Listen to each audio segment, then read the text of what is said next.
Estamos de volta. Fazemos as ponderações. Cristiano Cantoni, meu grande amigo, que bom vê-lo por aí. Agora que você entrou, Cantoni, você fica até o final, viu? Oi, gente. Voltamos para fazermos as considerações. Vitor, meu colega magistrado aqui em Goiás, vendo vários colegas online, amigos. Agora não vai durar 1 hora mais não, gente. Não, agora acho que mais 10 minutinhos a gente faz o encerramento aqui. Vamos lá, Tayane, para a gente, valeu, Cantoni, para a gente encerrar, para a gente caminhar para os encerramentos, me fale sobre quando detecta que o feto possui uma patologia grave, né? Que eu vou falar se nesse caso é possível abortar ou não. Então, gente, o que acontece? Com o desenvolvimento da medicina, algumas condições fetais a gente consegue detectar ainda dentro da vida uterina, através seja de procedimentos invasivos ou não. Hoje em dia, cada vez mais, temos a medicina fetal que utiliza de procedimentos como biópsia de vilosidade coriônica, amniocentese, cordocentese, biópsias de tecidos fetais. E a gente usa esses procedimentos, às vezes, para ter um cariótipo desse bebê. A gente consegue fazer um mapeamento genético desse bebezinho ainda dentro da barriga.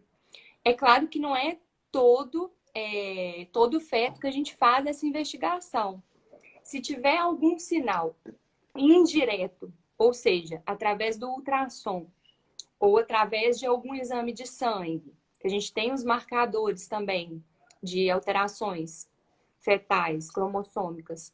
Se a gente tem esses sinais, a gente opta, em alguns casos, fazer esses procedimentos que eu falei e acabamos fazendo um estudo genético desses fetos e às vezes a gente descobre cromossomopatias que a gente não pode falar que é incompatível com a vida.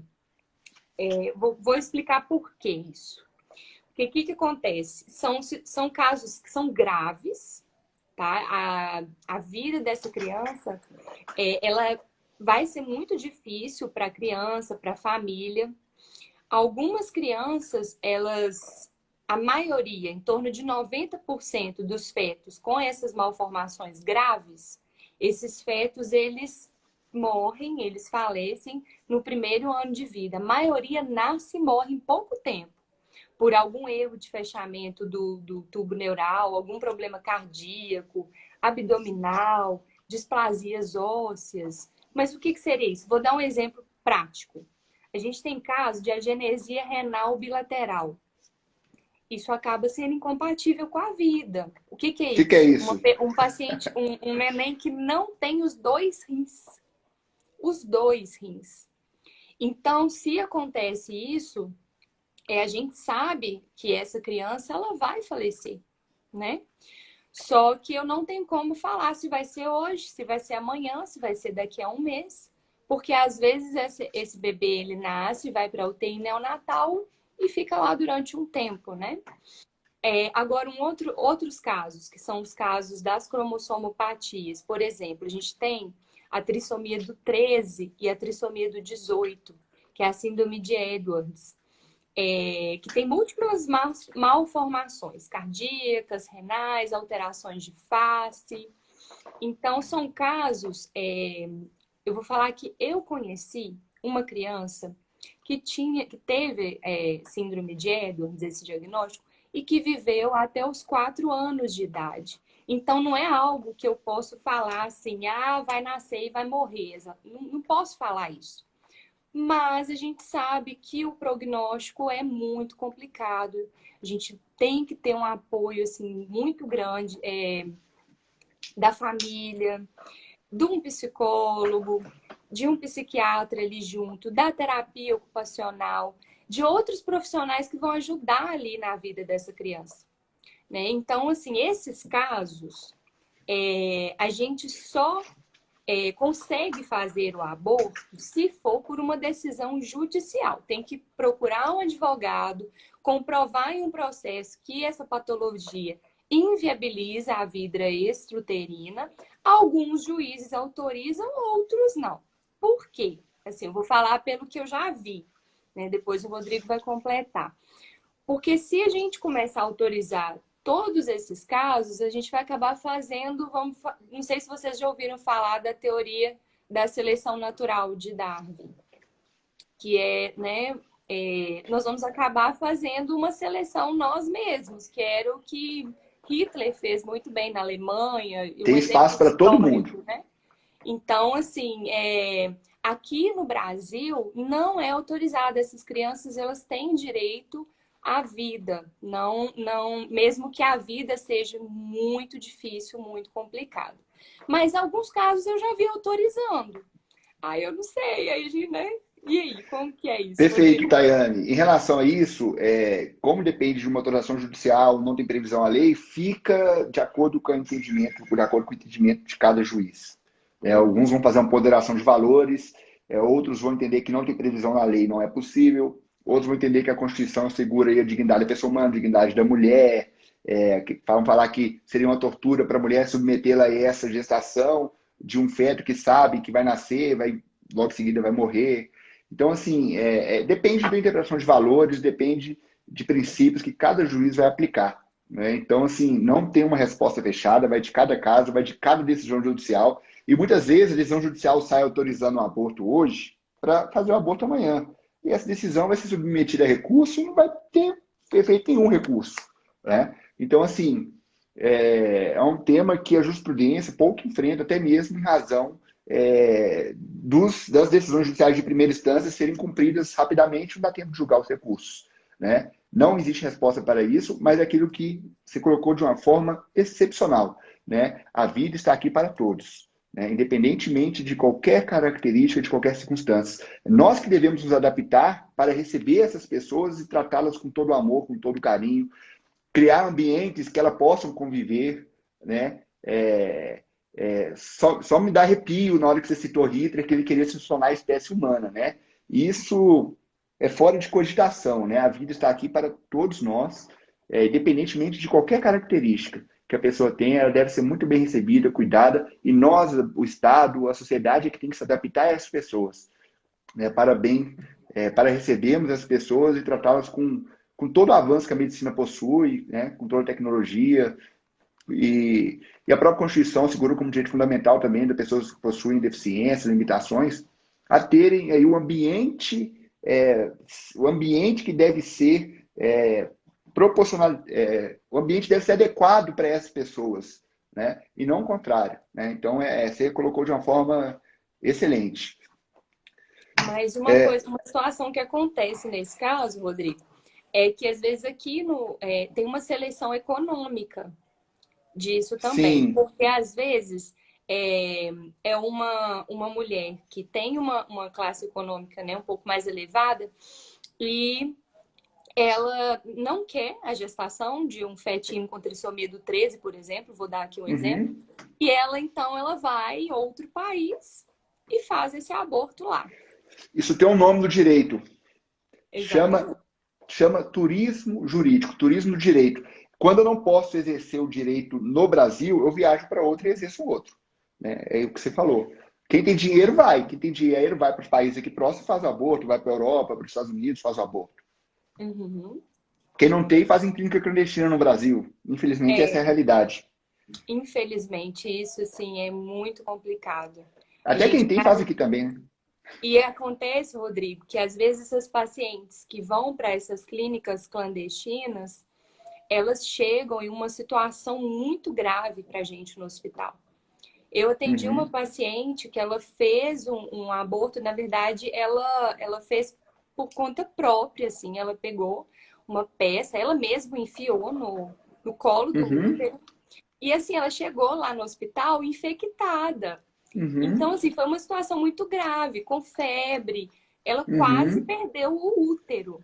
E era uma paciente jovem, em torno de 20 e poucos anos, entendeu? Então, assim, foi uma questão que ela não foi apoiada na gestação, o marido não, o namorado, enfim, a pessoa que estava com ela não apoiou, a família também não apoiou. Foi ali no desespero,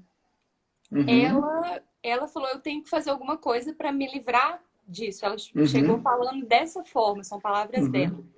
e chegou pra gente já infectado, numa situação assim grave. Ela não perdeu o Uhum. útero, a gente conseguiu controlar, mas tem casos que a pessoa chega a perder até mesmo o útero e não, aí não tem possibilidade de engravidar mais. É, tá aí, Tayane, perdão, você colocou uma questão extremamente importante. A própria mulher fazer o aborto nela, se seja tomando remédios ou dessa forma, é crime também, né? Artigo 124 do Código Penal.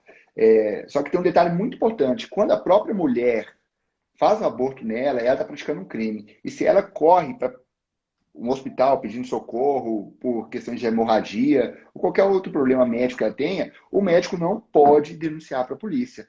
Né? O Hum, médico pratica crime, inclusive, por violação do sigilo. Né? Crime e infração ética. Por que, que o legislador falou isso? Que você não pode denunciar as pessoas que praticam crime e, em razão desse crime, se machuca e procura o médico. Um estuprador, por exemplo, ele está lá, vai estuprar uma mulher, né? E a mulher consegue lesionar o órgão genital dele. Ele vai correr para o médico. Ele chega e conta para o médico: eu estava estuprando a mulher e a mulher machucou. O médico não pode chamar a polícia. Por que isso? Por que isso? O legislador entendeu que nessas situações é melhor garantir o sigilo médico e preservar a saúde e a vida da pessoa, né, em relação ao crime. Porque se a pessoa não pudesse procurar um médico e não tivesse resguardado, se a pessoa procurasse um médico e não tivesse sigilo resguardado, ele ficaria com medo, às vezes optaria por não procurar o médico. A pessoa ia falar mentira para o médico e poderia prejudicar o tratamento médico, e isso aí iria prejudicar a vida e a saúde dessa pessoa. Então, essa opção foi feita pelo legislador. Né? Mas, se for vítima, não tem problema nenhum, ele deve comunicar às autoridades, certo? E Mas o nesse, autor não deve comunicar. pois é, e nesse caso o médico também não tem nem aquilo que a gente discutiu sobre a não fazer. Porque geralmente são pacientes que chegam pra gente já com hemorragia ou já numa situação de infecção, que Uhum, se a gente deixar isso evoluir, vai evoluir com um choque séptico, esse paciente vai uhum, acabar perdendo a vida. Então, é uma urgência, uhum. né? Uma emergência, na verdade, que tem E, que ser abordado.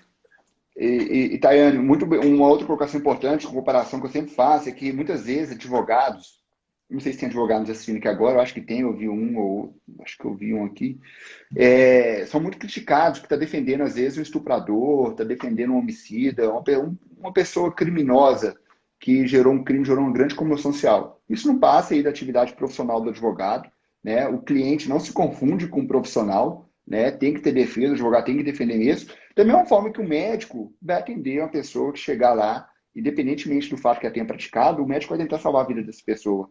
Então, esses fatos não são levados em consideração para a medicina, nem para a advocacia. Né? São fatos que têm o direito, são fatos que devem ser tutelados juridicamente, sob o ponto de vista da saúde e sob o ponto de vista de um processo penal justo. Né? Tayane, a gente pode caminhar agora, se quiser fazer alguma colocação, antes de a gente caminhar para o aborto econômico, miserável, social, acho que é o último ponto que Eu falta só para a gente queria te comentar. perguntar uma coisa, Rodrigo, Pois não? que me perguntaram também no meu Instagram.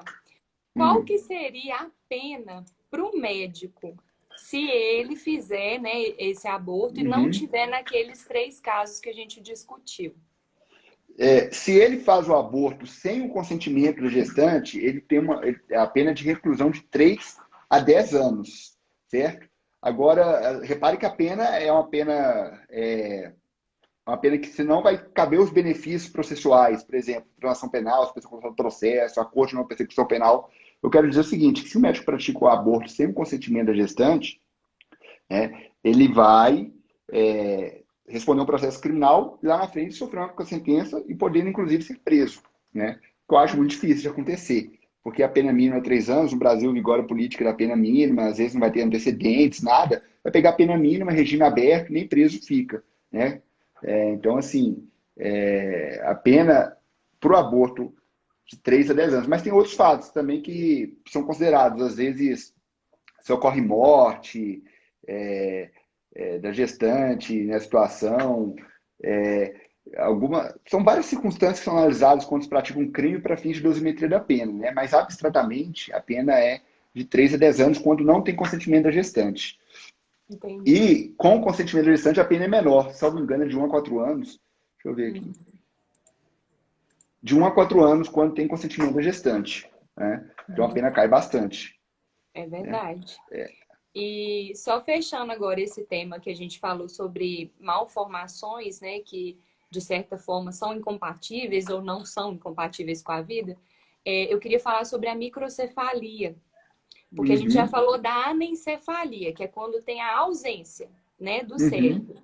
A microcefalia, ela é um tema que foi bastante discutido aí no ano, se eu não me engano, ano passado, ano retrasado, por conta da existência do Zika vírus, que é uma das causas de microcefalia. Ela uhum, é uma condição em que a cabecinha do bebê, ela é significativamente menor que o esperado, muitas vezes por conta de um desenvolvimento anormal do cérebro.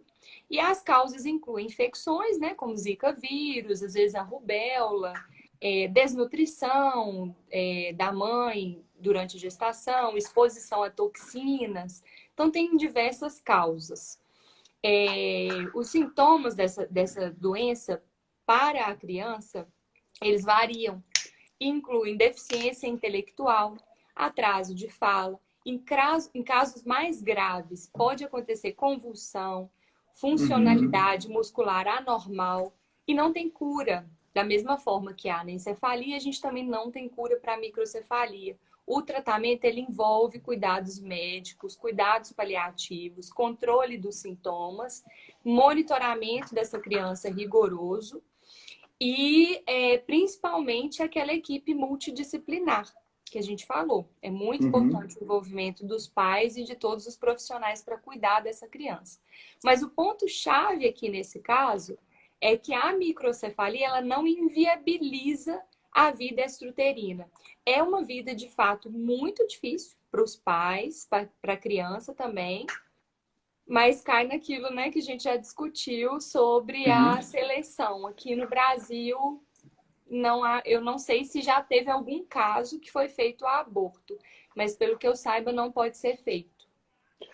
Exatamente, Tayane. O simples fato de ter microcefalia não autoriza o aborto. Agora, se o médico fizer um laudo comprovando que essa gestação coloca a vida da mulher em risco ou que não tem possibilidade nenhuma de vida extrauterina, o que a microcefalia por si só, como você explicou, não significa que não vai ter, que venha ter vida extrauterina, não justificará o aborto. Se colocar a mulher em risco, vida da mulher em risco, artigo 128, inciso 1º, aborto necessário, causa especial excludente de licitude. Se houver inviabilidade da vida extrauterina, aí poderia o juiz autorizar por inexigibilidade de conduta diversa. Ou seja, não é exigível da mulher uma conduta diversa ter que ter toda a gestação, aquela questão hormonal, passar por um estresse de uma gestação de um feto que ela sabe que vai nascer morto, né? Ou então que vai nascer e vai morrer logo em seguida. Se é que é Uhum. possível, né, a medicina dizer isso com tanta precisão, né? Eu não sei. Né? Uhum. Mas tem uma coisa, Rodrigo, que acontece nesses casos para os médicos. É, se a paciente tiver qualquer coisa, vamos supor que é um fetinho que tem uma condição muito grave, malformações muito graves, que a gente considera incompatível com a vida, mas não vai fazer o aborto, porque não é autorizado, né? Se essa paciente tiver qualquer coisa, por exemplo, um quadro de pré-eclâmpsia, Uhum, eclâmpsia, a gente vai ser muito mais invasivo. A gente não uhum, vai olhar. Como que eu vou explicar isso melhor? Porque às vezes tem casos de pré-eclâmpsia, por exemplo, que é um bebezinho muito prematuro. Então a gente tenta dar uma segurada para fazer o corticoide antinatal, que é uma injeção que vai ajudar a amadurecer o pulmãozinho do neném para ele respirar aqui uhum. fora melhor. Entendi. Então, nesses casos, o médico ele não vai investir tanto no neném, já que é um feto super, né? Eu tô falando de um feto super mal formado, né? Que não tem Aham, entendi. condições. Aí a gente vai priorizar a vida da mãe. Então, não é fazer Aham, aborto, mas se for o caso de interromper essa gestação antes, com 30 semanas, enfim, uhum, né? Em relação à prematuridade, né, que eu tô falando. A gente uhum. não vai hesitar em salvar a vida dessa mãe. Sim, ótimo. Tayane, Eu acho que agora só pode a gente falar do aborto, né, em razão da condição Isso. financeira da família, né? É, Que a mulher, às vezes, foi uma gravidez não planejada e a mulher deseja abortar porque ela não tem condições de criar um filho. Filho é caro, né? Filho é caro. E a família é simples, não tem condições, né? Aí surge essa nomenclatura, né, que é o aborto econômico. E ele também não é permitido no Brasil, né? A pessoa que praticar esse aborto, o médico que realizar, eles vão responder pelo crime de aborto, né? Então, aí, independentemente da condição financeira, de extrema pobreza da pessoa, não é possível abortar, né? A gente volta naquela discussão, né? Que vem ao mundo pessoas que vão nascer em berço de ouro, ricas, milionárias, que não vão precisar de trabalhar nunca, e que vem ao mundo aquelas pessoas que vão nascer em famílias extremamente simples e sem dinheiro, né? O mundo está aqui para todos, né? E nós devemos receber todas as pessoas com o coração aberto, muito bem, tratar todos muito bem. Então, assim, do ponto de vista legal, não há fundamento nenhum para se cogitar esse tipo de aborto, né? é verdade, E, Rodrigo. e você deve se, não sei se no seu dia a dia você se deparou com alguma situação assim de pessoas, né? Você deve ouvir, né, na sua atividade, pessoas que querem abortar ou não, em razão de não ter condição financeira. Então, na verdade, vou te falar que eu nunca ouvi. Na verdade, Aham. vou falar a Que minha bom, experiência. que Porque, bom. assim, como eu sou muito certinha em relação a essas coisas, eu tenho as clínicas clandestinas, eu sei que tem, mas eu não sei nem onde que é, não sei nem como Aham, que funciona. Então, eu não, na verdade, eu nem procuro muito saber sobre isso. aham. As pacientes que têm essa situação econômica, elas não chegam para a gente, elas chegam justamente para essas Na clínicas clandestina. que elas já Aham. sabem que se ela chegar no hospital Vai ser querendo, ela não. registrado. Ah, minto, Rodrigo, eu tive um caso no meu R1, tô lembrando aqui agora. Foi uma paciente que ela chegou para mim no hospital e ela me pediu, ela falou assim, doutora, eu não quero ter esse filho, mas eu também não quero morrer. Me oriente, por favor, como que eu vou fazer o aborto, porque eu vou fazer de qualquer jeito. Ela falou desse jeito. Aham, E ela falou assim: você sendo autorizado ou não, você concordando ou não, eu vou fazer. Então, aham, assim, me fala onde que eu tenho que ir, me fala o que que eu tenho que fazer. Eu vou comprar aham, comprimido, né? O famoso Citotec, que é o comprimido que a gente aham, usa em diversas situações, não só para aborto. Mas ela chegou e me fez esse questionamento. E o que que aham, eu fiz para ajudar ela? Foi uma conversa longa, eu conversei bastante com ela, apesar dela ter chegado na urgência. aham, Mostrei para ela outros caminhos e falei com ela, aham. olha, em relação a isso eu não posso te ajudar, até porque minha Perfeito. ética não permite. Aham, E acabou que o desfecho da situação foi até interessante, porque eu chamei assistente social, fiz contato com o centro de saúde desse paciente, de aham. referência, e explicamos a situação. E ela levou a gestação adiante, entendeu? Ela não fez o Parabéns. aborto e, assim, é claro que foi uma decisão dela, né? Aham, Mas como a gente conversou, a gente forneceu apoio. Então é isso, eu aham. acho que às Às vezes vezes, falta isso, entendeu? Falta isso. alguém chegar e falar, olha só, tô aqui com você, sabe? Você Uhum, quer abortar? Ok, tô aqui também. Ou então, não, você aham, quer levar a gestação? Vamos lá, não é só a sua família. A gente pode aham, te ajudar também. Tem profissionais que aham. fazem isso, que fazem, né, esse tipo de apoio. Então, É, aconteceu comigo. maravilha. Parabéns pela atitude, né? E às vezes a pessoa só precisa de uma orientação, de uma conversa, de um apoio, né, psicológico, de um apoio médico. Às vezes está perturbada mentalmente, né? Maravilhosa a sua atitude. Parabéns mesmo. Obrigada. E tem mais uma coisa, Rodrigo, que a gente estava esquecendo de Ah, falar, não sei se já o que é? finalizou, sobre Não, a fica à vontade. pílula do dia seguinte. Ah, verdade. Que sempre me perguntam, doutora, a pílula do dia seguinte, ela é abortiva, não é? Porque até algumas religiões falam que é. né? Então, as pacientes chegam nessa dúvida. Gente, uma coisa que vocês têm que ter em mente: a pílula, se ela fosse abortiva, não seria autorizada a venda aqui no Brasil. A gente pode comprar a pílula do dia seguinte em qualquer farmácia. Então, aqui no Brasil não é permitido aborto, exceto nas situações que a gente discutiu. Então, as pílulas do dia seguinte, elas não são consideradas abortivas. Agora, isso vem de onde, né, esse fundamento? Tem a ver com o mecanismo de ação dessa medicação. Porque ela impede a gravidez, inibindo a ovulação. A gente aqui no Brasil, a gente tem dois tipos. Uma que é combinada, que é o IUS, método IUSP, e tem a somente de levonorgestrel. Mas assim, a mais usada é aquela que é só de um hormônio, do levonorgestrel. E nela, inibe a ovulação, e um mecanismo adicional seria inibindo a fertilização, que ainda não foi totalmente comprovado. Mas tem uns estudos, eu até depois forneço o estudo se vocês quiserem, que foram conduzidos com o tecido do endométrio, mostrando que o levonorgestrel ele não impede a implantação do embrião humano. Agora, isso era uma dúvida nossa, isso ainda tem discussões sobre isso, porque muitas sociedades ainda negam essa informação. Tem gente que acha que vai impedir ali o embrião de implantar. Então, por isso, a pessoa que acha que a vida começa na fecundação, se eu impeço de implantar ali no útero, é um aborto, entendeu?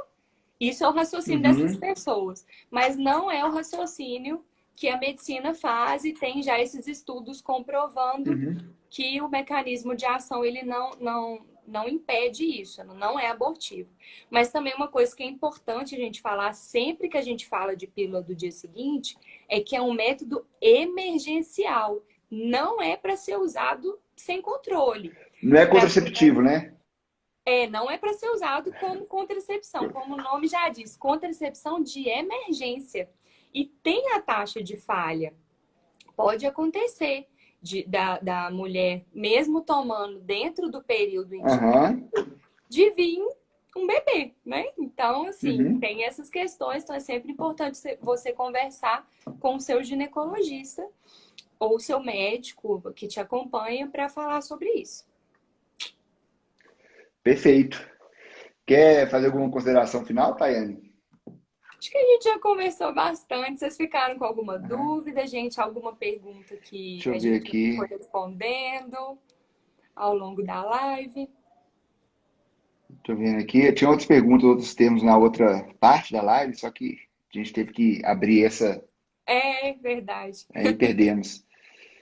Mas eu acho que não tem nenhuma colocação, não. A live vai ficar disponível, né, no Instagram e com o tempo, com certeza, as pessoas que quiserem assistir, né? Com certeza. É só Queria acessar. agradecer, Rodrigo, o convite.